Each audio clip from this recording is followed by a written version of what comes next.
আপনি কি জানেন কেন পুরো মধ্যপ্রাচ্যের সবচেয়ে শক্তিশালী আরব দেশগুলো পাকিস্তানের বুলেট ছাড়া আর কিছু কিনতে চায় না? শুধু দামে বা মানের কারণে নয়, এর পেছনে লুকানো আছে এমন এক ভয়ঙ্কর প্রযুক্তি যা অন্য কেউ বানাতে পারে না। মাত্র 1 সেকেন্ডেরও কম সময়ে একটি বুলেট বন্দুকের ব্যারেল থেকে বের হয়, কিন্তু সেই ছোট্ট বুলেট বানাতে পাকিস্তানের কারখানাগুলোতে একজন শ্রমিকরা ঘন্টার পর ঘন্টা কাজ করে। কল্পনা করুন, একটি ছোট কারখানায় তৈরি হয় বিশ্বের সবচেয়ে ভয়ঙ্কর বুলেট, যা যুদ্ধের নিয়ন্ত্রণ বদলে দিতে পারে। তাই আজকের ভিডিওতে আমি দেখাবো কিভাবে টুকরো পিতল আর সীসার ধাতু থেকে তৈরি হয় বুলেট, যা যুদ্ধের নিয়ন্ত্রণ বদলে দিতে পারে। বুলেট তৈরির প্রথম কাজ শুরু হয় পিতল বা কপারের লম্বা ধাতব পাত দিয়ে। এই পাতগুলোকে প্রথমে একটি পাঞ্চিং মেশিনের নিচে দেওয়া হয়। এই মেশিনটি প্রচণ্ড চাপে পাত থেকে গোল গোল চাকতি কেটে বের করে, যা দেখতে অনেকটা পিতলের পয়সার মতন দেখায়। এই চাকতিগুলোই পরবর্তীতে বুলেটের বাইরের খোলস বা কেসিং হিসেবে কাজ করবে। এরপর এই ছোট ছোট চাকতিগুলোকে একটি হাইড্রোলিক প্রেস মেশিনে দিয়ে এগুলোকে নিচের দিকে ঠেলে একটি লম্বা কপারের মতো আকার দেওয়া হয়। তবে বারবার চাপের কারণে ধাতু অনেক সময় শক্ত এবং ভঙ্গুর হয়ে যায়। এই অবস্থায় গুলি ছুটলে খোলস ফেটে যাওয়ার সম্ভাবনা অনেক বেশি। তাই এই খোলসগুলোকে প্রথমে উচ্চ তাপমাত্রায় গরম করা হয়, আর এই প্রসেসকে বলা হয় অ্যানিলিং।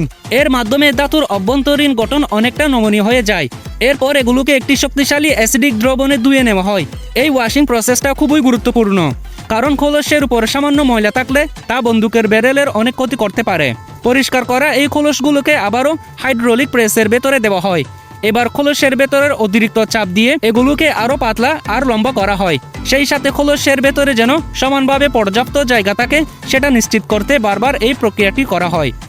এরপর খোলসগুলো চলে যায় অত্যন্ত ধারালো এক কাটারি মেশিনের কাছে। একজন দক্ষ শ্রমিক অত্যন্ত দক্ষতার সাথে প্রয়োজনীয় মাপ অনুযায়ী খোলসের অতিরিক্ত অংশ কেটে ফেলে। এই পর্যায়ে এসে এগুলোকে দেখতে অনেকটাই মানুষের গলায় থাকা তাবিজ বা মাদুলির মতো দেখায়।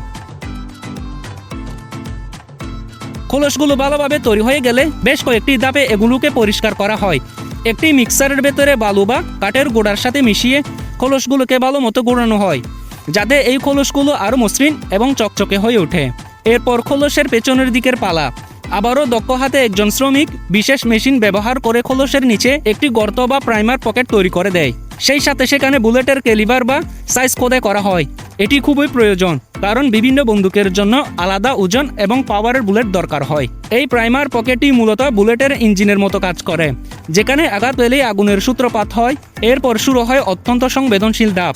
এই পর্যায়ে এসে খোলস বা কেসিনের পেছনের সেই গর্তে প্রাইমার লাগানো হয়। প্রাইমার হলো একটি ছোট ক্যাপ, যাতে সংবেদনশীল বিস্ফোরক থাকে। একজন শ্রমিক অত্যন্ত দক্ষতার সাথে প্রতিটি খোলসের পেছনে মেশিনের মাধ্যমে প্রাইমার সেট করে দেয়। এরপরে নজর দেওয়া যাক বুলেটের সামনের অংশের দিকে, যা মূলত লক্ষ্যবস্তুকে আঘাত করতে সক্ষম। এটি সাধারণত সীসা বা লেড দিয়ে তৈরি হয়। বড় বড় সীসার পাতকে প্রথমে হাইড্রোলিক প্রেসের চাকতির মতো কেটে নেওয়া হয়। এরপর সেগুলোকে কয়েক ধাপে বিশেষ ধরনের হাইড্রোলিক প্রেসের নিচে দেওয়া হয়। এরপর গুলির সামনের অংশকে আকৃতি দেওয়া হয়। বন্দুকের সাইজ অনুযায়ী এগুলোর আকার ভিন্ন ভিন্ন হয়ে থাকে, যেমন 9mm বুলেটের জন্য এক সাইজ আর 7.62mm হেভিওয়েট বন্দুকের জন্য অন্য সাইজ দেওয়া হয়। গুলির সামনের অংশগুলো একদম পারফেক্ট হয়ে গেলে এগুলোকে বিভিন্ন ডিটারজেন্ট আর অ্যাসিড মিশিয়ে কয়েক দফায় ভালোভাবে পরিষ্কার করা হয়। পরিষ্কার হয়ে গেলে এগুলোকে আবার বালি বা কাঠের গুঁড়ার সাথে মিশিয়ে চকচকে করা হয়। এরপর আগে তৈরি করা প্রতিটি খোলসের ভেতরে নির্দিষ্ট পরিমাণ গান পাউডার বা বারুদ ভরার পালা। প্রতিটি খোলসে সবুজ রঙের গান পাউডার নির্দিষ্ট পরিমাণে ঢালা হয়। এই কাজটি অত্যন্ত ধৈর্য আর সতর্কতার সাথে করা হয়। এরপর বালুর ভর্তি খোলসের উপর সীসার তৈরি সেই বুলেটের মাথাটি বসিয়ে দেওয়া হয়। হ্যান্ড প্রেসিং মেশিন ব্যবহার করে প্রচণ্ড চাপ দিয়ে মাথাটিকে খোলসের সাথে বায়ুরোধী করে আটকে দেওয়া হয়।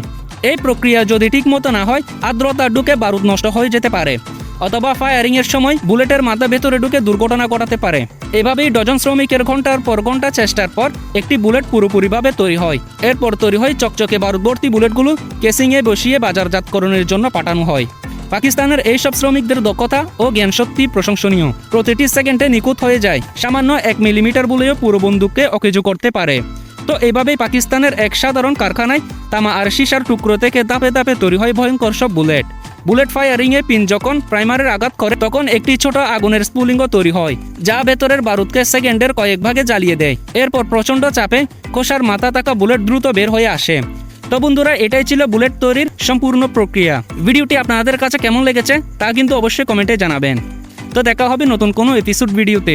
ততদিন ভালো থাকুন এবং সুস্থ থাকুন। আল্লাহ হাফিজ।